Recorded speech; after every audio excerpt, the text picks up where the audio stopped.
Kalau beberapa tahun yang lalu Tuan datang ke kota kelahiranku dengan menumpang bis, Tuan akan berhenti di dekat pasar. Maka kira-kira sekilometer dari pasar akan sampailah Tuan di jalan kampungku. Pada simpang kecil ke kanan, simpang yang kelima, membeloklah ke jalan sempit itu. Dan di ujung jalan nanti akan Tuan temui sebuah surau tua. Di depannya ada kolam ikan yang airnya mengalir melalui 4 buah pancuran mandi. Dan di pelataran kiri surau itu akan Tuan temui seorang tua yang biasanya duduk di sana dengan segala tingkah ketuaannya dan ketaatannya beribadah. Sudah bertahun-tahun ia sebagai garin, penjaga surau itu. Orang-orang memanggilnya kakek. Sebagai penjaga surau, kakek tidak mendapat apa-apa.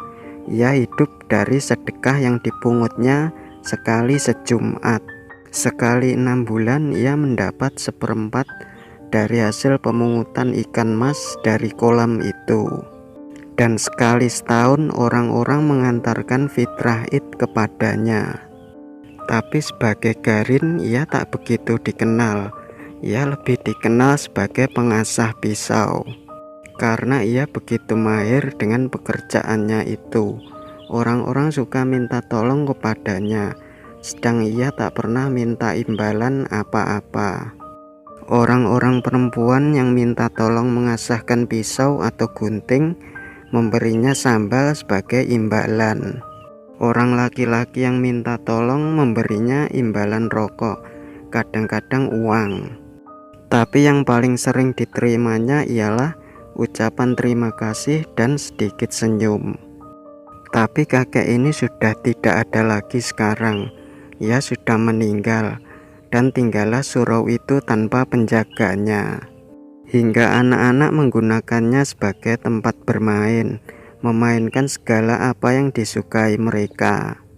Perempuan yang kehabisan kayu bakar sering suka mencopoti papan dinding atau lantai surau di malam hari. Jika Tuan datang sekarang, hanya akan menjumpai gambaran yang mengesankan, suatu kesucian yang bakal roboh. Dan kerobohan itu kian hari kian cepat berlangsungnya, secepat anak-anak berlari di dalamnya, secepat perempuan mencopoti kayu-kayunya. Dan yang terutama ialah sifat masa bodoh manusia sekarang yang tak memelihara apa yang tidak dijaga lagi.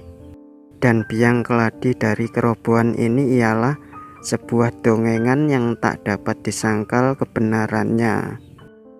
Itulah sepenggal kisah dari sebuah cerpen berjudul Robohnya Surau Kami, karya Aan Nafis. Lebih lengkapnya kalian bisa searching dan baca sendiri di internet. Pesan moral dari cerita tersebut adalah omongan negatif atau hinaan tetangga bisa membunuhmu jika kau simpan di dalam pikiranmu. Lebih baik bersikap masa bodoh dengan omongan dan hinaan mereka, dengan prinsip jangan mengganggu kalau tidak mau diganggu.